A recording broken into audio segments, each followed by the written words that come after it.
en este gobierno de la mañana. Llega el comentario de nuestro coordinador, José Luis Mendoza y Cervantes. Gracias, Rosendo. Nuestro saludo cordial para ti, para todos los compañeros en cabina, a don Álvaro Arbelo. Y como siempre, las gracias a Dios que nos permite estar aquí con ustedes. Una vez más nos da la salud y la vida. Y por supuesto a esta Z101 que nos abre las puertas a través de estos micrófonos al país, al de aquí y al de allá. A don Bienvenido Rodríguez Durán y a todos los ejecutivos de esta estación. Señores, hacía una especie de sondeo rápido aquí en cabina con los compañeros, si bien pudiera incluir a algunos compañeros fuera de ella. Con respecto al uso, por ejemplo, de un objeto, de un aparato muy elemental, que es el celular inteligente, y dentro de los celulares inteligentes, dentro de la gama de aparatos que nosotros utilizamos, uno de una marca muy particular, que es la marca Apple y su producto iPhone. Y hacía rápidamente, dentro de los 9 que somos en cabina, cuando estamos todos completos, resulta que la mayoría tienen, por lo menos 6 de 9, hasta donde alcanzo a contar, tienen un aparato de estos. Y es interesante hacer este sondeo, producto de una razón muy elemental.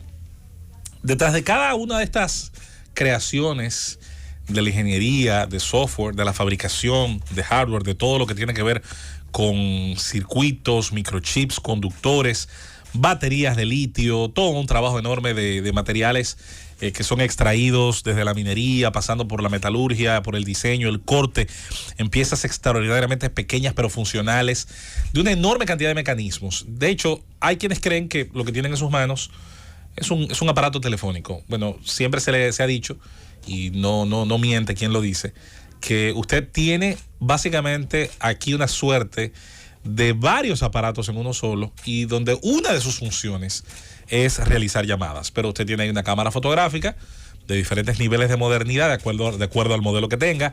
Tiene una grabadora de sonido.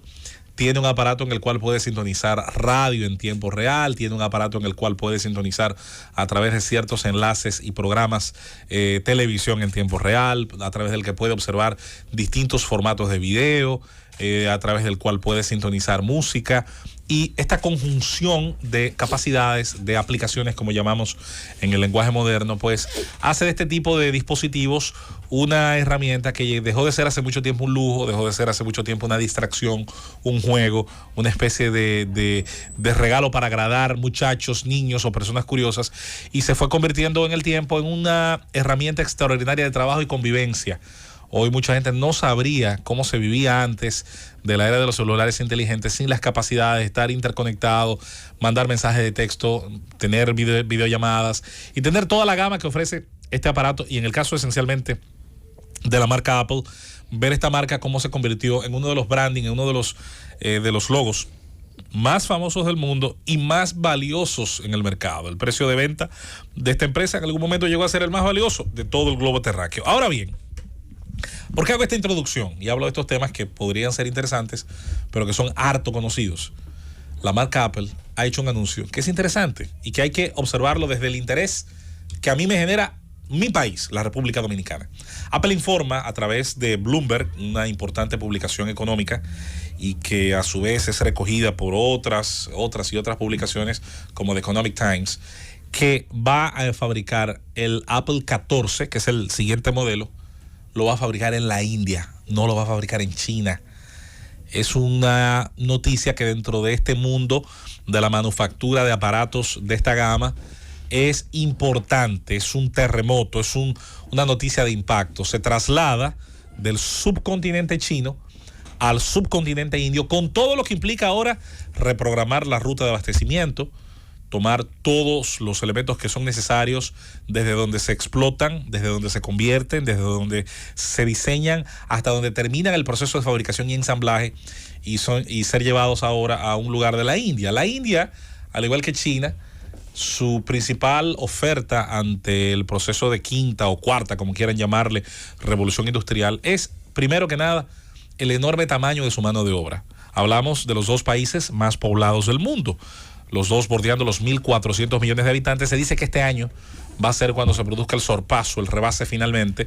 Según la página Worldometer, esto estaría pronto a ocurrir dentro de unos meses, el rebase finalmente de la India para convertirse en el país más poblado del mundo. Pero sea cuando ocurra, ambas naciones tienen casi 3.000 millones de habitantes entre las dos.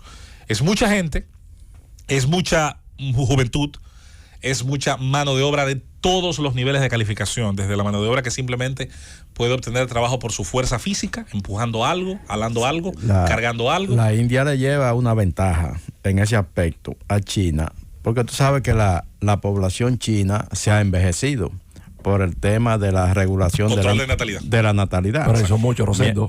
Sí, pero hay un serio problema en China con el tema de la población y el envejecimiento. Igual que en Europa. Mientras que en la India no hay ningún tipo de regulación y hay una mano de obra mucho más joven. Eso es así, por eso la India, con la tercera parte del territorio, con un poco más de 3 millones de kilómetros, ya iguala en población a China, que teniendo 9 millones de kilómetros cuadrados, un poco más, pues tiene esa cantidad de población. La India, como todo país de ese tamaño, como todo país de esa historia y de ese presente, es un país de muchas contradicciones.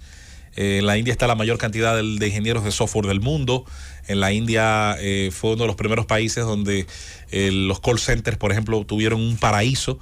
Muchas veces en Estados Unidos usted llamaba a una empresa farmacéutica o a una empresa de reparación de electrodomésticos y el operador del otro lado, con un acento cada vez más disimulado, le estaba contestando desde Nueva Delhi, le estaba contestando desde Bombay, producto precisamente del proceso de globalización que tanto se habló en los años 90 y los 2000. El hecho de que se traslada este producto de una nación a otra no es simplemente una mejor opción, no es simplemente una decisión acorde a elementos económicos, también entra la parte política o geopolítica, como muchos quieran llamarle. La pandemia y todo lo acontecido en el mundo en los pasados 3 años le ha enseñado a las naciones industrializadas y especialmente a los Estados Unidos la vulnerabilidad de las cadenas de producción. Estas cadenas, cuanto más se alargan, cuanto más puntos, eslabones tienen, y estos eslabones pasan por países que no necesariamente son grandes campeones ni titanes de las libertades políticas, donde no hay tampoco el mejor estado de los derechos humanos, han hecho repensar lo que había sido el pensamiento, sobre todo de los grandes capitales en los pasados 30 años. Desde los años 80, sobre todo cuando China a partir del 76 le abre la puerta a Coca-Cola, le abre la puerta a la General Motors, le abre la puerta a las grandes empresas británicas y comienza el proceso con Deng Xiaoping de reconversión a una economía de mercado, una economía capitalista, aunque sin cambios en materia política. ¿Qué se decía desde Oriente? En Oriente se decía que no importaba que el gato fuera blanco o negro, lo importante era que cazara ratones. El sistema, lo importante era que produjera riqueza, no importara cómo se llamara. Desde el mundo del capital se decía que el capital no tenía amigos, que tenía intereses y que era un problema de los pueblos que recibían la inversión que desarrollaran o no instituciones democráticas. Y mientras eso funcionara, se fabricara de manera barata, sostenible y eficiente en un lado los bienes que el mundo iba a consumir del otro, pues todo el mundo iba a estar feliz. Bueno, 25 o 30 años después se ha producido mucha riqueza, se ha transformado una parte del mundo. Vietnam, que cambió en el 86 su política económica, el Doi Moi, el nuevo camino, China, que lo hizo a partir de la fecha antecitada, y otras naciones. Y sin dudas que se ha transformado muchísimo en esas naciones, se cambió el modo de vida, hay una parte de esas naciones que tiene un poder adquisitivo enorme, que compite incluso con algunas de las mejores partes de Estados Unidos y Europa. Sin embargo, ¿qué se demostró en el tiempo? Bueno, que al no haber cambios políticos, al no haber cambios en las libertades y en la cultura política de esas naciones, siempre se corría el riesgo de que pudiera, en una situación geopolítica, en una situación de enfrentamiento entre intereses de potencias, generarse distorsiones y generarse aspectos que alejaran a estas potencias que anteriormente habían colaborado muchísimo en condiciones de economía y de mercado, pero que ahora comenzaban a través de discusiones de espionaje, el tema del 5G, de problemas geopolíticos, como es el caso de Taiwán, de distintas visiones del mundo, como es la intervención o no en distintos problemas, como es la guerra de Ucrania y Rusia, como es el problema de Medio Oriente, como es la visión sobre el terrorismo, como es la visión sobre los derechos humanos, como es la visión sobre los derechos de las minorías, como es la visión sobre el uso de las redes sociales y hasta qué punto se puede abrir la ventana en algunas de esas naciones a que exista la crítica a los poderosos. Todas esas situaciones han generado un desmarque, un alejamiento de aquella visión de que no importaba lo que se hiciera en cada nación mientras el capital fluyera entre las fronteras. Ese principio de que solo importaba lo económico y lo de lo político era accesorio. El tiempo ha demostrado que esto generaba un riesgo. Y ese riesgo llegó a su máximo nivel cuando la pandemia le demostró al mundo lo vulnerable que eran esas cadenas de abastecimiento, de fabricación y de distribución de bienes. ¿Qué viene ahora? Usted ha oído mucho en estos días el término nearshoring.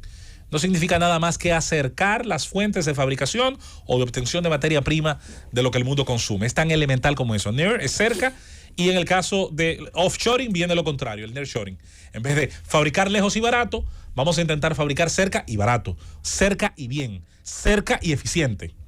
La República Dominicana está mucho más cerca del territorio norteamericano de lo que está el sudeste asiático.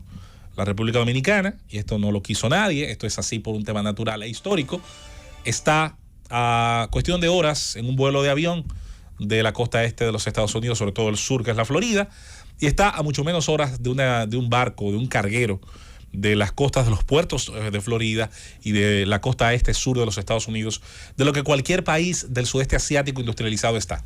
Ahora bien, ¿qué hace distinto a aquellos países de nosotros? Bueno, hay que comenzar diciendo primero que ha habido un marco legal, político y educativo de formación de los recursos humanos, pero sobre todo un dibujo tributario que hizo atractivo llevar al otro lado del mundo industrias que por años estuvieron en pequeños pueblos norteamericanos.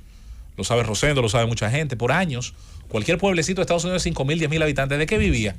De una planta de fabricación de caucho, de gomas, de una planta de fabricación de baterías, de una planta de fabricación de microchips o de cualquier tipo de terminación electrónica. ¿Y qué ocurrió con esas industrias cuando llegaban los años 90? Bueno, hicieron un análisis de transferencia de costos y decidieron llevar esas industrias de Detroit, de Kansas City, de Milwaukee, llevarlas a Shanghái, llevarlas a Pekín, llevarlas a Guangzhou, llevarlas a Nueva Delhi, llevarlas a Vietnam, llevarlas a Singapur. Y esto produjo, hay que decirlo, importantes beneficios para ambas partes, pero generó aspectos sociales y daños sociales y sin duda que generó también efectos perniciosos en muchos casos, porque la desindustrialización, hay que decirlo, no se hizo con un diseño que de manera rápida pudiera absorber esas fuentes de trabajo, esos recursos humanos, y se generó, hay que decirlo, una importante frustración en muchos aspectos, en gran parte de esa población que perdió de un día a otro su trabajo. La República Dominicana, ¿qué necesita para sacarle provecho a este tipo de cosas que están pasando en el mundo? ¿Cómo podemos hacer atractiva la posibilidad de que se ubiquen en nuestra nación farmacéuticas, industrias, ensambladoras de bienes? Humanos. Educar nuestros recursos humanos. Hay que seguir, mantener, empujar a la toma de decisiones correctas y apropiadas en ese sentido.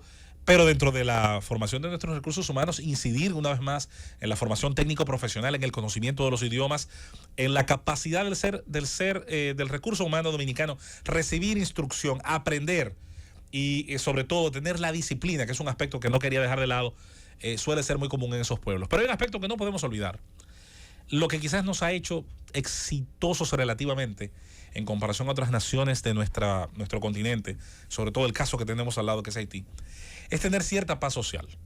Y usted puede quejarse todo lo que se queje de nuestro país. Yo me quejo muchísimo, créanme. Y sin embargo reconozco que a mi generación, yo nací 2 años después del último estallido social serio que tuvo la República Dominicana, que fue en abril del año 84. Han pasado muchas cosas malas después de ahí, malísimas, amargas, pero no hemos conocido, y qué bueno, que es desconocida para una generación de dominicanos, entre la que me incluyo, la posibilidad de ver saqueos, de ver salidas masivas de gente a las calles a enfrentar violentamente el orden y con violencia a reclamar derechos, alimentos y demás. Hay que cuidar lo bueno que tenemos, que existe y que tiene sin dudas gente y actores políticos, sociales, económicos que han hecho las cosas lo suficientemente bien como para que tengamos esto. Ahora, hay que seguir fortaleciendo la marca de la República Dominicana, nuestro Estado de Derecho, nuestra legislación laboral, nuestro dibujo tributario, igualarlo, generar aspectos de competencia, terminar con esta carga impositiva que genera privilegios en un lado, subsidios en otro nada más, y a una clase media la carga y la sobrecarga. Tratar de hacer lo que hicieron bien esas naciones hace 60, 50, 40 años, y que nosotros estamos en capacidad de aprender este tipo de anuncios. Ojalá mañana pudiera uno encontrarse con que una de esas partes, uno de esos componentes o uno de esos productos, ¿por qué no?, se va a anunciar que se va a fabricar en la República Dominicana, porque las capacidades están dadas para aprovechar precisamente eso que la naturaleza nos dio, que es la cercanía y una ubicación idónea dentro del mapa de la economía mundial. Llévatelo con 2.